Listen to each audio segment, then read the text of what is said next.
What's good, everyone, and welcome to Kaya's Commentary, where I give my commentary on pop culture topics, real-world issues, anything in between, and maybe even some advice every now and then.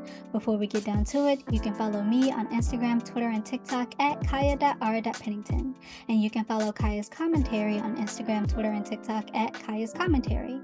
Also, be sure to hit the follow/subscribe button, and if you're on YouTube, click the notification bell so you get notified when new videos drop. Now let's kick off the show with something informational and educational: 28 Days of Black History. Today we're talking about journalist, abolitionist, and feminist Ida B. Wells. All information for this fact comes from biography.com. Ida B. Wells was born enslaved in Mississippi but would legally be declared free 6 months after her birth due to the Emancipation Proclamation. Wells attended Shaw University, now Rust College, which was semi-started by her father in her early schooling. However, when both of her parents and one of her siblings caught yellow fever and passed, Wells dropped out of school to help support her other siblings. At 16, she'd get a job at a nearby school, telling them she was 18 in order to get it. However, she and her siblings would later move to Memphis to live with their aunt, and it was at Fisk University that Wells would continue her schooling. Writing for black newspapers under the moniker Iola, Wells published articles about the racial prejudice and politics in the South. She later owned the Memphis Free Speech and Headlight, later known as Free Speech. In 1884, while riding a train from Memphis to Tennessee, Wells was ordered to move from the first-class train car to the train car for black people. When she refused, she was forcibly removed and would even bite one of the train crew members. Wells later sued the railroad and would win a $500 settlement, big money at the time. Unfortunately, the Tennessee Supreme Court overturned the ruling. Wells would continue to be very vocal about segregation, especially in regards to black-only schools and their horrible conditions. And when a friend of Wells and two of his associates were lynched after defending their establishment against a white mob, Wells took pen to paper to declare the lynching unjust. She, despite the dangers to herself, would even go traveling through the South for 2 months to learn about other lynching incidences. Her writings would enrage many white mobs, with one particular writing enraging them so that they ransacked her Memphis office. Wells, fortunately, was in New York at the time, but would be threatened that she'd be killed if she ever came back. But Wells had collected enough information and would write a detailed article for black newspaper, the New York Age, on the lynching problem in America. She published her personal review of the lynching problem in America, entitled A Red Record, in 1893. That same year, she'd go traveling abroad in the hopes of getting progressive white people to help aid in her anti-lynching campaign. And at the 1893 World Columbian Exposition, where she noticed the lack of black exhibitors, she'd write an article entitled The Reason Why the Colored American is Not at the World Columbian Exposition, which would be funded and supported by Frederick Douglass and her future husband, Ferdinand Burnett. Wells would later take her anti-lynching campaign to the White House as they protested for then-President William McKinley to make changes, and she would also go on to start the National Association of Colored Women in 1896 and respond to the white feminist movement exclusion of black women.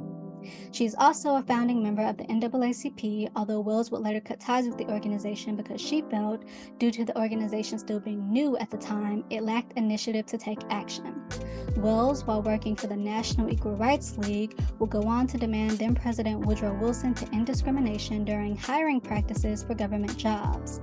And despite the exclusion of black women, Wells would continue fighting for the women's suffrage and would even run for the Illinois State Senate, although she'd be unsuccessful in that. Ida B. Wells fought for human rights, black people and women alike, despite the dangers to herself, and paved the way for many future black activists and politicians. She is quoted as saying, "I felt that one had better die fighting injustice rather than to die like a dog or a rat in a trap." End quote. Thank you, Ida B. Wells. And that's your Black History Fact. Let's kick it into our next segment, Online Conversations, where I give my commentary on an online conversation I've seen. This week's online conversation: Ariana DeBose and her BAFTA Awards performance. Now, BAFTA Awards aired this past Sunday. What is the date? I don't know the date, so this past Sunday is all I can tell you. And so I don't really exactly know how to explain that, and I should, given that that is the career I'm trying to hop into, but basically the best way I can explain it is like the British Oscars. Basically, you know, and I may be wrong, but it's a very serious award show. And so DeBose came out with this really campy performance, which was supposed to uplift all the women nominees, right? And so she's name dropping all the women nominees and how they're great. There's a line in there that's like, Angela Bassett did the thing, Viola Davis, my woman king. And so it's just, it's a campy thing. But I saw earlier in the week that she had deactivated her Twitter, and I was like, why? And I got really scared because I was like, what kind of problematic thing did she just say? Because I'm ever scared. But then I went to go do my research, and I was like, that's why she deactivated her Twitter account. Look, yes, the performance was a little campy. And she was out of breath, and I really don't know why she was out of breath. I don't really think she used like voice enhancing equipment, which means like she was singing her actual, breath and voice. There was no audio track at the back or anything. So I don't know if that's why she was so out of breath. She is a Broadway trained star, so you would think that, she'd have better breathing technique, and maybe she does. I don't know why she was out of breath. And it also looked like it was under rehearsed a little, because from what I've been seeing, it was a little last minute and under rehearsed. But I like it. I like it. And the more I watch it, the more I like it. And you know what? Y'all are just mean. Y'all probably ran her off Twitter, bombarding her DMs and her comments with mean or catty stuff. Ariana, why'd you do that? Girl, be for real. Girl, I'm so embarrassed for you. Like, I don't know why she was out of breath. And yes, there were some members in the audience that looked uncomfortable or like they didn't want to be there or were forcibly smiling. But as a performer, she did her job. Out of breath and not the most enthusiastic audience, she still did it. That's the very essence of a performer. She did it. And honestly, I like it. It's really catchy. Especially Angela Bassett did the thing. Viola Davis, my woman king. It's really catchy. I like it. Y'all need to take a note from Jamie Lee Curtis and just vibe, okay? Just vibe. You will never really see me just defending a celebrity with my whole chest being like, oh, they can do no wrong. No, but also we need to acknowledge more that celebrities are human and they have human emotions. Y'all just sit here and criticize these, and that's not to say y'all can't have y'all own opinions. That's not even to say that this performance is above criticism, because it's not. And honestly, maybe this performance was better suited for the American Oscars or anything like that, as opposed to the BAFTA Awards. But y'all just sit here and criticize these people like they don't have emotions, like they can't see. Knowing good and damn well y'all would just fold completely under the same kind of criticism, under the same kind of pressure. Like, you can have your opinion and say it was cringe, that you got secondhand embarrassment, but you don't have to go bombard this person's comment section or their DMs and be like, why did you do that? Girl, who that you do that? Girl, I will be so embarrassed. I will go get even if you think you saying some comment that's not mean, I will go get my money back for however much they paid you. Girl, I wouldn't even, like, that's still insensitive, y'all. To me, I liked it. The more I watch it, the more I like it. It's campy, yes. It's not the greatest, yes. And I don't know why she was so out of breath, but she still performed it. She still did what a performer was supposed to do. Like, I like it.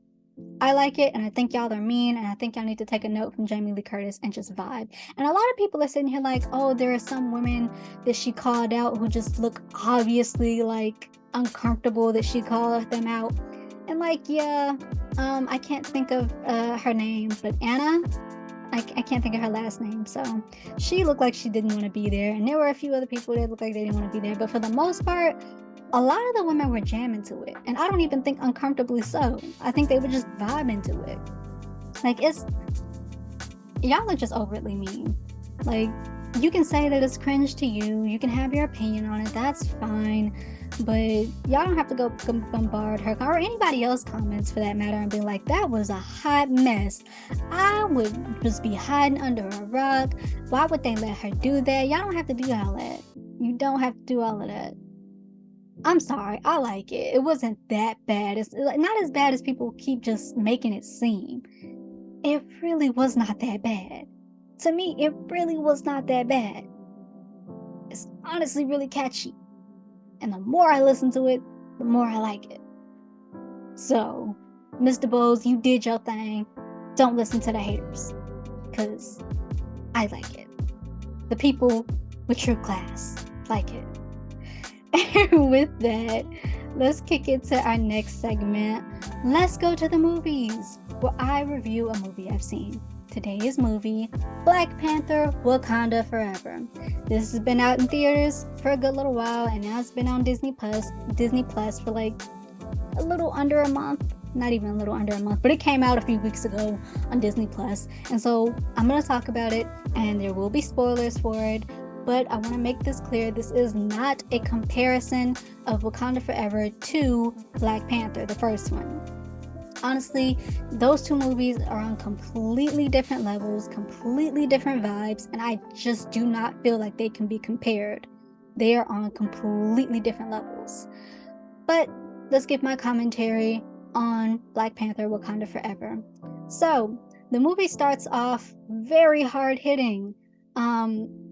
King T'Challa is sick. We don't know what happened, but we know he's sick, and we know Shuri is frantically in her lab trying to recreate the heart-shaped herb because they're all gone due to Killmonger's actions in the first one.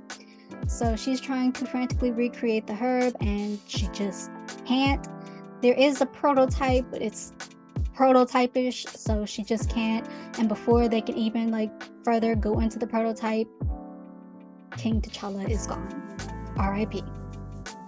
We see the mourning period, and we see Shuri is very much angry. She is in the anger stage. And so, as Queen Ramonda tries to comfort her, she's like, I don't want to be comforted. I want to be in my anger. So they're sitting at a lakeside, and Ramona is like, hey, let's do some burning rituals. And Shuri's like, I don't want to. So as they sit there and talk about that, Namor, King Namor, I won't even begin to butcher his real name, his whole name. So we're just gonna call him Namor. He comes up from the water. He comes up flying from the water. He has little wings on his heels like Hermes. So he comes up flying from the water, and he's like, yo, we got issues, Wakandan people. Since King T'Challa sat here and revealed vibranium to the world, we got people looking in the ocean for vibranium, and we're ocean people. My people are ocean people, and so we rely on vibranium. So naturally, we're in danger right now.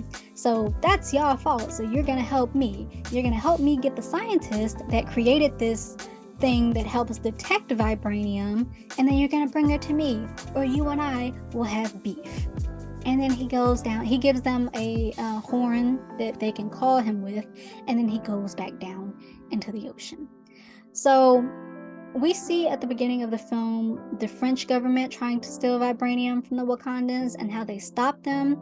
And we also see the US government searching for vibranium in the ocean water. And so they come across the Talican. I really don't even really know how to pronounce that, so I'm going to refrain from saying that much. They come across the Namor's people, and they stop them from getting the vibranium in the water. Because the thing about them is, I don't want to call them sirens, but they do have a siren call, and so they just kind of call people to the water and they drown them. Yeah. So Namor was this part of this Mayan, if I'm not mistaken, Mayan civilization. And so his parents, his mother got tricked. His mother and her people got tricked by, God, I can't even remember what you call it. They got tricked into drinking this thing that was supposed to help them, but it ended up turning them into ocean people, and so they could not breathe surface air, and so they went into the ocean and figured out, hey, I'm breathing surface air. I mean, I'm breathing, ocean. That's where we have to reside now.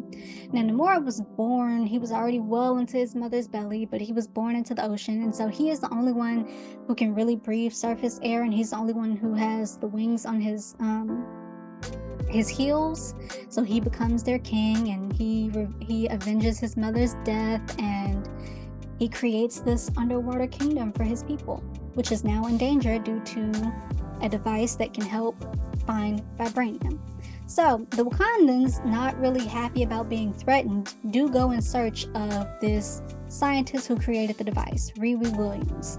And so Okoye and Shuri, after much convincing, get her to come to Wakanda, or they tried to anyway, but they are cut off when the police end up getting after them, and the ocean people end up getting after them.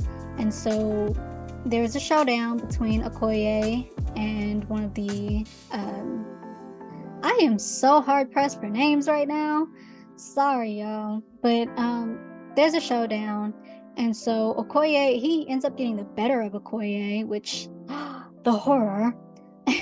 And so Shuri is like, wait, stop, don't kill her, don't kill the scientist, don't kill me, I will willingly go with you to hear out your king, just leave them be. So they take Shuri and Riri, and Okoye goes back to Wakanda empty-handed, and Ramona, in a very passionate speech, is like, you know what? I have given everything, and I'm just continually losing. And she strips Okoye of her Dora Milaje general status. And then she employs Nakia, did I say her name right? I can't remember. I am so pressed for names right now, y'all. I am so sorry. To go get Shuri, and she succeeds, but ends up killing 2 of the people, of the ocean people. And so, in a distraction, Queen Ramona calls up Namora and is like, I don't agree to your demands. And Namora is like, yeah, well, you're gonna, or I'm gonna kill Shuri. So, we got a deal, because I won't ask again. And then he goes back and finds out that she's no longer there, and 2 of his people are dead. And so he's like, okay, yep, now we are going to war. We are going to war. Also, in the midst of Namora showing Shuri his kingdom, there's this hint of enemies to lovers kind of thing, or just some kind of romantic thing is going on. And so get back to Wakanda, and Shuri is like, you shouldn't have done that. We are about to go to war right now, which sucks. We really need to figure out the best way to make peace. And it's not long before Namor and his people come up. They flood Wakanda, end up killing Queen Ramona. And he's like, mourn your people, you're queen now. And so Shuri, of course, obviously, rightfully so, upset, goes back to her lab with Okoye and Riri, and begin working on the prototype of the heart-shaped herb. It ends up working. She gets the Black Panther power, and then they go declare war on Namora and his people. She ends up getting the better hand at him, and then she ends up letting him go, and they end up coming to an agreement. And so that's pretty much the film. There's also Everett Ross in the film, who, of course, is helping Wakanda in any way he can, and that's why we rock with him. Unfortunately, that lands him in a lifelong jail sentence, but he has ended up being broken out by Okoye via Shuri's order. And then we see Shuri kind of like hang up the Black Panther suit and go to Haiti to find Nakia, and I am butchering names, and I am so sorry. Like, y'all, I am so sorry. I swear to God, I'm a fan. My mind is not where it needs to be. Anyway, we see her go to Haiti to find her, and we also find out that she has a nephew, T'Challa Jr., which she did not know about up until now. And that's pretty much the movie. That's like an abbreviated of the movie. My commentary is as follows. I like it. It's gut-wrenching. It is very emotional, and I will not watch it many times like I watched the first Black Panther because they're on two completely different levels. And I don't want to cry. I don't want to continuously have to cry. So I'm not going to watch it many times. But I do like it. But that does not mean it is not above, that does not mean it's above criticism. My criticism is as follows. And this is mostly really in response to how the audience perceived, not necessarily many issues with the film itself. People are shipping Namora and Shuri. I don't like it. I don't like it, because, like, why? This man killed her mother. He killed her mother, and you got people like, oh, he made her queen. That's so romantic. Oh, he just did what he had to do. He just did what he had to do. That was all Nakia's fault. If she hadn't killed those two people, one. Shuri did not want to become queen. She didn't even want to do Black Panther. So why would you think that would be romantic for her to become queen? She didn't want that. She wanted her mother and her brother. She didn't want to become queen. 2, when he was up there talking to Ramona on the surface world, talking about how he would kill Shuri, he meant that. Like, this is not something, it wasn't, I don't think that it was Nakia's fault that Ramona died, because you got people saying, oh, he said he was about that business. He said he was going to flood Wakanda, and he did, because he said he was about that business, which means he would have done the same to Shuri. Regardless, if Wakanda did not help him find the scientist, he was going to deliver on that threat, because he's a man of his word. So I don't think it had anything to do with her killing them 2 people. And also, it's just, yes, we do see him like painting her and on his wall at the end. So clearly he still envisions some kind of alliance that of his design, and not necessarily the one he's getting from Shuri now. But still, it's over with. It's so over with the minute he killed her mother. Over. Done. Completely eradicated any kind of... Boy, no. It's over with. It's done. Completely done. Also, my biggest thing, now this is like a criticism of the movie, and it's not like a criticism, more of a like general question. Yes, T'Challa brought vibranium to the world. So yeah, the French government and other governments looking for vibranium. Yeah. But as far as the US goes, can you fully blame T'Challa for that? Because technically, the US has known about vibranium since the 40s with Cap's shield. So technically, they could have, since the 40s, been looking in different oceans for vibranium or anything else, the Tesseract, for like a number of like years. So does that really make sense to blame him because the US knows? Because like, technically the US has known for a while, and technically they could have been running tests and searching for vibranium for a while because of Cap's shield. Like, it's just a little confusion on me. Like, it's not like a general like hard fact criticism, but like, if anyone can answer that question, by all means answer that question. I'm a little confused. Just a little confused. At the end, when Shuri and Namora are fighting and she just lets him go, I take issue with that. I do take issue with that, because I am so tired of, wait, no, if you kill him, if you hurt them, you're no better than they are. Who said I wanted to be? Who said he killed my mother, took at the time my last remaining family member, flooded my kingdom, forced me into this position. Who said I wanted to be better than him? Now, yes, she did take one of his wings, but to me, that's not enough. Even if, because his people, they heal quickly, so that's another thing. Maybe that's just something that I missed. How did those 2 people die that set him off if they can't really die? I don't know. I might be missing a step there, but they can't really die, and so they heal quickly. And so she could have cut him on the cheek, and it might have healed. I don't know, but to me, you need to leave at least 2 scars. 1, his wing. 2, a scar on his chest, a scar on his face, on his chin. I don't know. Just something to remind you, you test me again. When every time you look in the mirror, remember, this is because you tested me. Like, I'm so tired of that. Wait, if you do this, you'll be no better than them. Who said I wanted to be? Sometimes you just gotta get dirty with it. Sometimes you gotta get to the antagonist level, to the villain's level. And my last criticism with it is, I don't really like that T'Challa Jr. was hidden. Like, Ramona knew, but Shuri didn't know.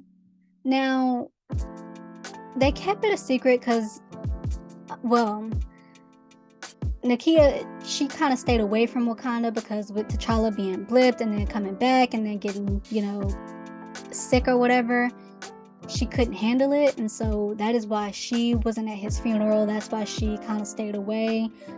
But also, y'all wouldn't think it's important that, especially at this time, right now, I'm in so much pain about losing my brother, that it would be important for me to know that he lives on.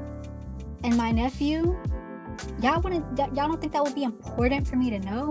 Like, politically wise, yeah, sure, I understand why you hid the heir to the Wakandan throne, especially since he's a kid, he can't really rule. But like, as far as like familial relations, y'all wouldn't think that would be important for me to know that I have a nephew, that my brother lives on, that our people have a king? That I don't know. I don't really like that. However, with that said, overall, I still rock hard with this movie, and I will give it a 9 out of 10, and I will forever support it. I just have my little issues with it, but those are all arguable issues at best anyway. So, except for the Shuri/Namor shipping, I will never back down on that. Y'all are sick. That man took out her mother, and y'all sit here talking about he made her queen. It's so romantic. Oh, another thing, one last thing, and then we're gonna move on to the last segment. I know that I am looking at this in a very, very literal sense, but I cannot stand when people are like, oh, he said he will burn the world for her, the surface world. Shoot, you ain't got to tell me twice. It wouldn't even need that much convincing. Like, burn the surface world and go where? What you gonna do? Like, I know I'm looking at it too literal, but it just drives me when I see that phrase, I'll burn the world for her. I'll destroy everything for her. Where you gonna go? Where's she gonna go? What you gonna do? Oh, I'm gonna learn how to breathe underwater.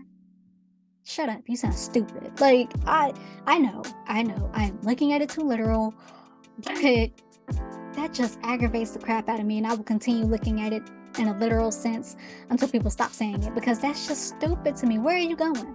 You burn the surface world where you live on, where your family, your friends live on. Where you going? Where you going? What you gonna do? How was that? And Namor, he is a serious, I can't take no for an answer. He did not come up to Wakanda, make her queen by killing her mother, and then being like, mourn your people, you're queen now. He didn't do that out of some like romantic gesture, or because he was upset that 2 of his people got killed. He did that because he couldn't take no. She said no, because he has a line in there somewhere where he's like, you will join with me to take on the surface world, or I will come back and I will flood Wakanda until you say yes, or something like that. It's giving big, I can't take rejection energy. Like, he got upset because she said no. She rejected him, and he couldn't handle it. Like, it's not attractive. I can't say what I want to say because I'm trying to keep this very PG and not cuss so much, but forget Namor. I don't care. Also, sorry, one last thing, and then we're moving on. I don't like at the core of this, which the movie kind of started out about, do I want to say colonialism? Not colonialism. It kind of started out with the French government, the U.S. government trying to come in and invade and take Wakanda and Talcon's, like, their essence, their the way of living, right? Their vibranium, right? And it ended up still being two people of color against each other. Kinda don't like that. But overall, I still think the movie is a 9 out of 10. I rock very hard with it. It is a very emotional movie, a very woman-driven movie. I like it. It's on a very different vibe than the first Black Panther, so therefore the two cannot be compared. But this movie, though I do have my criticisms, I did enjoy. And with that, let's kick it into our next segment, college advice from a senior in college, where I, as a senior in college, give you a bit of college advice that helped me in the hopes that it helped you. Today's college topic is online classes versus in-person classes and which one to take. Now, I want to start by saying what works for you, okay? This is just what works for me, and so I'm passing it along in the hopes that it may help someone else.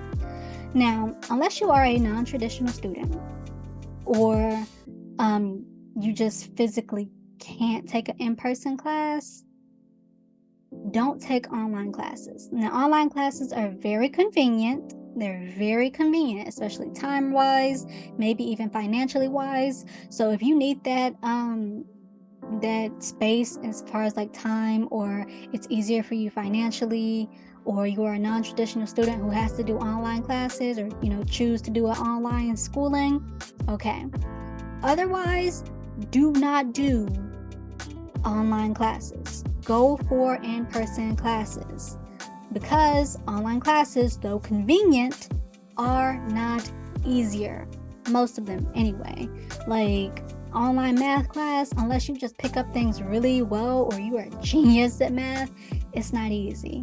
Now, I'm a theater major, and so this is coming from a theater major who spent a year and a half on online classes due to COVID and still has a few online classes today due to time convenience, right? Or just needing to fill my schedule.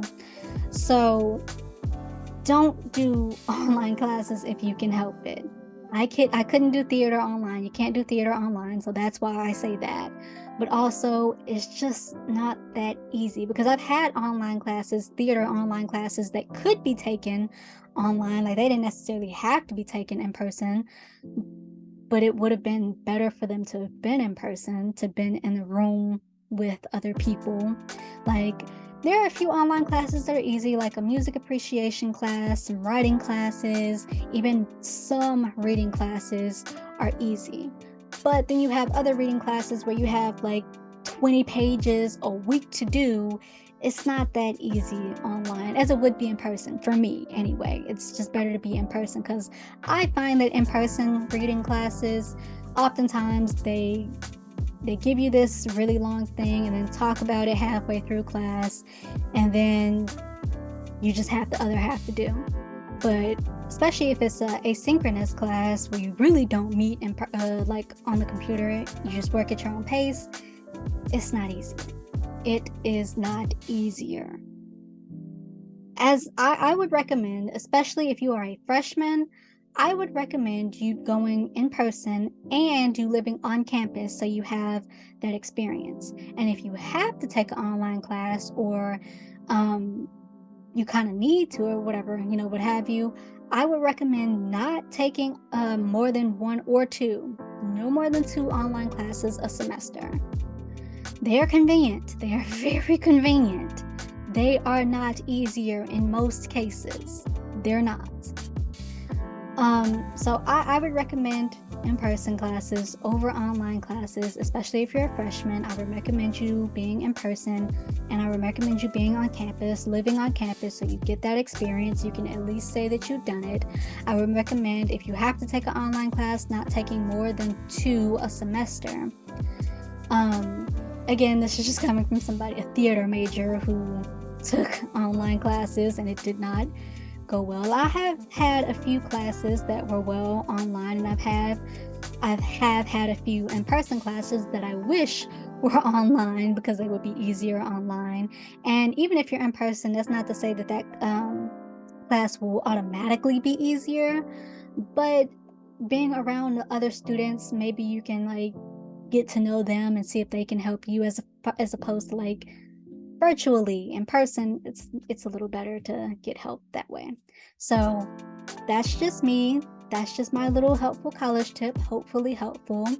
But what works for you works for you. And so if you have to play around with it and see what works for you, by all means, do that. That is what college is for. This is just a little helpful tip that helped me. And so I hope that it helps someone out there. And with that, that's my little college advice from a senior in college. And that is Kaya's commentary. Thanks for listening and watching. If you like this episode, give it a thumbs up, leave a comment down below, let me know any of your thoughts, be respectful, but certainly let me know any of your opinions. And with that, I'll see you next week.